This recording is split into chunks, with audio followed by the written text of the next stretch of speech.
Hello, ഈ cake വന്നിട്ട് baking സോഡയോ മുട്ടയോ ഒന്നും മേടി ചേർക്കാണ്ട് വീട്ടിൽ തന്നെ തയ്യാറാക്കിയ ഒരു അടിപൊളി കേക്കാണ് കേട്ടോ. അപ്പോൾ ഇതെങ്ങനെ തയ്യാറാക്കാൻ നോക്കാം. നമ്മൾ തയ്യാറാക്കാൻ പോകുന്നത് ഓറിയോ കൊണ്ടുള്ള കേക്കാണ് കേട്ടോ. അപ്പോൾ 5 പാക്കറ്റ് ഓറിയോ ബിസ്ക്കറ്റ് വാങ്ങിച്ചുകൊണ്ടുവന്നിട്ടുണ്ട്, 3 ഡയറി മിൽക്ക് വാങ്ങിച്ചിട്ടുണ്ട്. ഇതൊക്കെ മോനാണ് കേട്ടോ വാങ്ങിച്ചുകൊണ്ടുവന്ന. അവൻ പറഞ്ഞിട്ടാണ് തയ്യാറാക്കുന്നത്. പിന്നെ മക്കളാണ് ഇത് കൂടുതൽ ചെയ്യുന്നത്, ഞാനിവരെ ഹെൽപ്പ് ചെയ്യണമെന്ന് മാത്രമേ ഉള്ളൂ. അപ്പോൾ നമ്മുടെ 5 പാക്കറ്റ് ഓറിയോ ബിസ്ക്കറ്റും പൊട്ടിച്ചെടുത്തിട്ടുണ്ട്, രണ്ടുപേരും പൊട്ടിച്ചിടുന്നുണ്ട് കേട്ടോ. 2 ദിവസം പഠിപ്പില്ലാത്ത കാരണം മോൻ ചെയ്തതാണിത്. അപ്പം ഒക്കെ ചെയ്യാന്ന് പറഞ്ഞു.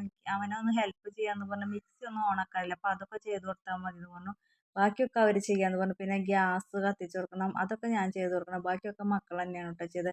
അപ്പോൾ 5 പാക്കറ്റ് ബിസ്ക്കറ്റും പൊട്ടിച്ചെടുത്തിട്ടുണ്ട്. ഇനി ഇത് അടിച്ച് കൊണ്ടുവരാൻ ചെറിയ കഷ്ണങ്ങളാക്കിയിട്ട് മിക്സിയിൽ ഇട്ട് കൊടുത്തിട്ടുണ്ട്. നല്ല ഫൈനായിട്ട് അടിച്ചെടുക്കണം കേട്ടോ.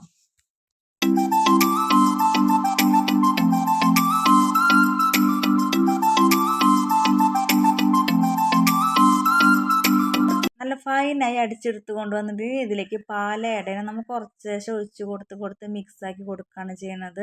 നല്ല കട്ടിയാവാൻ പാടില്ല, ലൂസാവരുത്. ആ കൺസിസ്റ്റൻസിയിലാണ് ഒഴിച്ച് കൊടുക്കേണ്ടത് കേട്ടോ പാല്.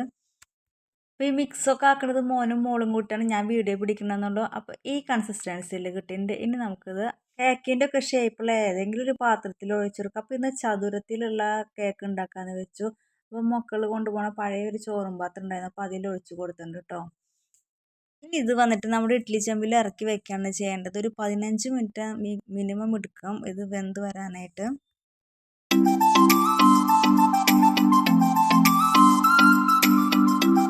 അടുപ്പത്ത് വെച്ച് കൊടുത്തിട്ട് ആ സമയം കൊണ്ട് നമ്മുടെ ഡയറി മിൽക്കൊക്കെ ഒന്ന് മെൽറ്റാക്കി എടുക്കണം. അങ്ങനെ ഡയറി മിൽക്കൊക്കെ മെൽറ്റാക്കാൻ വെച്ച് കൊടുത്തിട്ടുണ്ട്.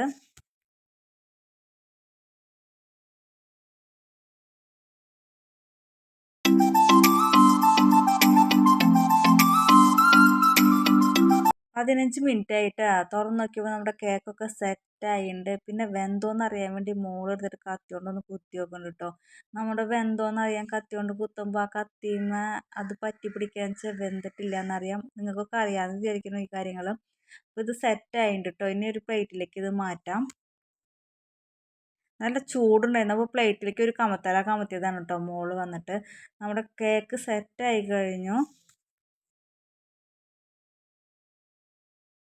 നമുക്ക് അമഴ്ത്തി എടുത്തിട്ട് പാത്രമൊക്കെ എടുത്ത്, അപ്പോൾ ഇത് മലർത്തി വെക്കാൻ നോക്കിയതാണ് കേട്ടോ. അങ്ങനെ അത് 2 കഷ്ണമായി, ഒന്ന് പാളിപ്പോയി ചെറുതായിട്ട്. ഇതിലേക്ക് നമ്മുടെ മെൽറ്റാക്കി വെച്ചിരിക്കുന്ന ഡയറി മിൽക്ക് ആഡ് ചെയ്ത് കൊടുക്കുക. നമ്മൾ പഞ്ചസാര ഒന്നും ആഡ് ചെയ്തിട്ടില്ല, കാരണം ഓറിയോ ബിസ്ക്കറ്റിൽ ക്രീമി നന്നായിട്ടുണ്ട്.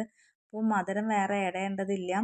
നമ്മുടെ ഡയറി മിൽക്ക് മെൽറ്റാക്കിയതിൻ്റെ മേലെ കൂടെ ഒക്കെ വെച്ച് കൊടുത്തിട്ടുണ്ട്. അടിപൊളി ടേസ്റ്റ് കേക്ക് റെഡി ആയി കഴിഞ്ഞു കേട്ടോ. മുട്ടയോ ബേക്കിംഗ് സോഡയോ ഒന്നും നമ്മുടെ ഈ കേക്കിൽ ആഡ് ചെയ്തിട്ടില്ല. നല്ലൊരു അടിപൊളി കേക്ക് തന്നെയാണ് കേട്ടോ. വെക്കേഷൻ സമയത്തൊക്കെ കുട്ടികൾ ഇടയ്ക്കിടയ്ക്ക് ഇതൊക്കെ തയ്യാറാക്കി. അന്നൊന്നും എനിക്ക് വീഡിയോ പിടിക്കാൻ സമയം കിട്ടിയിരുന്നില്ല. ഇപ്രാവശ്യം എന്തായാലും വീഡിയോ പിടിക്കാമെന്ന് വിചാരിച്ചു. അപ്പോൾ നല്ലൊരു അടിപൊളി ടേസ്റ്റിൽ നമ്മുടെ കേക്ക് റെഡി ആയി കഴിഞ്ഞു. വളരെ സിമ്പിളായി തയ്യാറാക്കാൻ പറ്റിയ ഒരു കേക്കാണ്. നമ്മൾ ഇതിൽ വേറെ ഒന്നും ആഡ് ചെയ്തിട്ടില്ല. മുട്ടയോ ബേക്കിംഗ് സോഡയോ പിന്നെ അണ്ടിപ്പരിപ്പ് മുന്തിരി അങ്ങനത്തെ ഒന്നും ആഡ് ചെയ്തിട്ടില്ല. നിങ്ങൾ കണ്ടതല്ല, നമ്മുടെ പാലും ഓറിയോ ബിസ്ക്കറ്റും ഡയറി മിൽക്കും മാത്രം ഉപയോഗിച്ച് തയ്യാറാക്കിയ ഒരു കേക്ക് തന്നെയാണ് കേട്ടോ. വളരെ ടേസ്റ്റിയാണ് കേട്ടോ. ഇന്നത്തെ വീഡിയോ ഇത്രയൊക്കെയുള്ളൂ. അടുത്തൊരു നല്ല വീഡിയോ ആയിട്ട് കാണുമ്പോഴേക്കും പോകാണ് കേട്ടോ. ചാനൽ ഇഷ്ടപ്പെടാൻ വെച്ചാൽ ഒന്ന് സബ്സ്ക്രൈബ് ചെയ്യാം കേട്ടോ.